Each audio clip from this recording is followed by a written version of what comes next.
Un dimanche du mois de mai, 3 heures de l'après-midi. Nous sommes dans le piétonnier de la place Jourdan à Bruxelles, face à la mini-librairie Maelstrom que nous vous avons présentée en avril, à 5 mètres de l'espace Sangor. C'est le dernier jour d'une semaine de festival et comme il fait grand soleil, les organisateurs, David Giannoni, Simona, etc., ont sorti les tables et c'est à même la rue que les poètes se succèdent et viennent lire des fragments de leurs œuvres. Ambiance super garantie. On est dans le cadre du festival de Maelstrom. C'est le moment du... S'il avait plu, on aurait tout déplacé de quelques mètres dans le centre culturel juste à côté, un espace Sangor où, à l'instant, des musiciens répètent pour le spectacle de clôture prévu ce soir à 19 h avec le quartet du chanteur belge Yvan Tircio, qui profite de l'occasion pour présenter son nouvel album. David, moi je suis un peu stupéfait. On est dimanche bien sûr, mais ça fait presque une semaine que vous faites ce festival. Tout à fait. Il y a du monde pour de la poésie, mais c'est inimaginable. Mais déjà, dimanche 3, on a eu beaucoup de monde à la boutique. Le mercredi 6, on a eu une belle soirée de pré-ouverture du festival au Piano Fabrique, à Centre culturel flamand, néerlandophone donc. Et jeudi, vendredi, samedi, dimanche, 4 longues journées et soirées avec des actions outdoor dans la ville, des actions dans le piétonnier, à l'intérieur, avec une moyenne de 150 personnes par journée. Et effectivement, c'est la réconciliation du festival entre le public et la poésie. Moi, je suis assez étonné, je dois dire. Il y a une foule de gens qui tournent autour de vous, qui sont des bénévoles, je suppose. Tout à fait. On a des budgets, on a des reconnaissances. Avec 15 000 euros, je crois. Hein.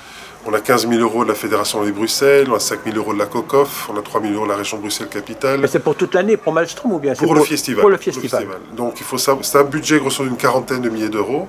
Mais on a heureusement un grand réseau de bénévoles que je tiens à remercier tout particulièrement parce qu'être bénévole en poésie, c'est être dans une vraie mission en fait. C'est y croire, c'est être passionné. Et c'est donner beaucoup de son temps, de son énergie. Parfois des gens travaillent, parfois des gens sont au chômage, parfois des gens ont peu d'argent aussi et le font tout à fait avec leur cœur.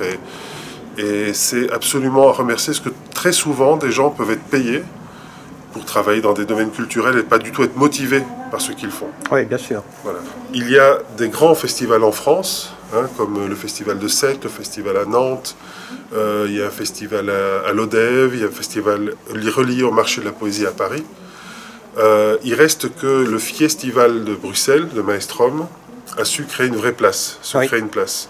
Et donc c'est gratifiant pour nous au niveau du travail, c'est clair, mais même au-delà du français, des Américains, des Latinos, des gens de l'Est, des Allemands ou des Hollandais, reconnaissent ce festival comme étant un festival où ils ont envie d'être. Et au-delà de la qualité de la programmation, ce que les gens reconnaissent à cet événement, c'est sa convivialité, c'est sa justesse, et c'est la rencontre permanente entre les artistes et le public. Impossible d'évoquer ici tous les poètes invités et le plus souvent hébergés à Bruxelles par d'autres poètes ou plus simplement des amis de la poésie.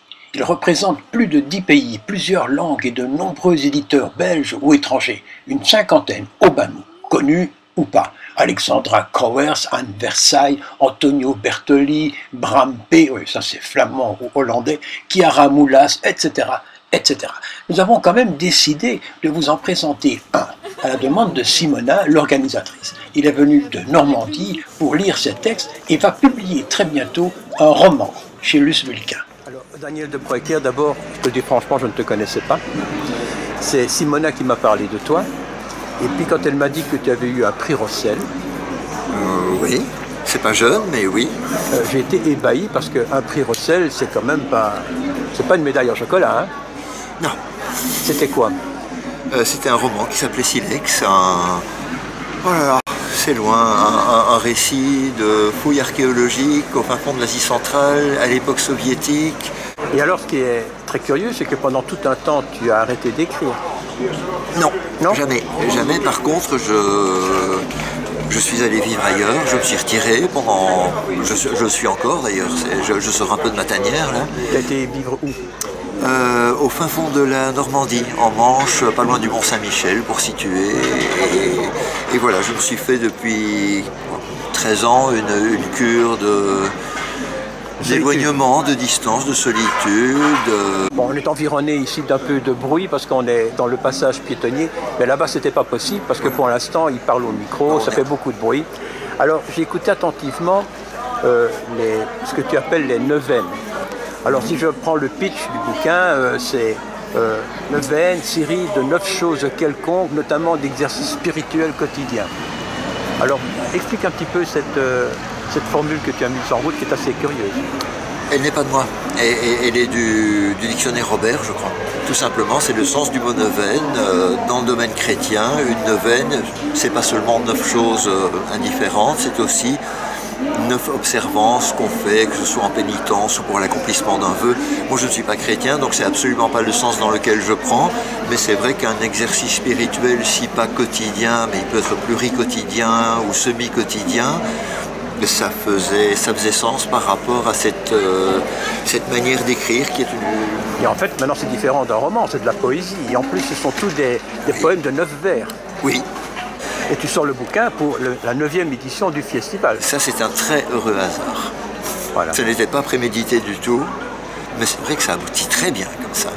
Et alors, c'est curieux, est-ce qu'un poème, c'est plutôt une prose à propos du boson? Et on te voit dialoguer avec un scientifique bien connu. Avec François Englert, que j'ai le bonheur de connaître quand j'étais encore gamin haut comme ça, et qui m'a ouvert les yeux sur des choses qui maintenant, petit à petit, commencent à faire sens à l'intérieur de ma tête.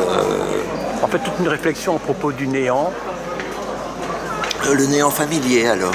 Pas le néant effrayant, pas le silence infini de ces... Ça y est, j'ai perdu ma citation de Pascal, mais c'est pas grave. Non, un néant dans lequel on sait qu'on est et où on sait qu'on a son biotope, où on sait qu'on peut vivre, qu'on a justement une place pour pousser. À force de plonger plus loin au cœur de la matière, bientôt le savant n'y voit plus que l'appareil qui lui permet d'y aller voir. Et avec un autre, plus grand, plus puissant, au mieux, il finirait peut-être par voir la lumière qui lui permet d'y voir. Mais la matière serait encore cachée derrière.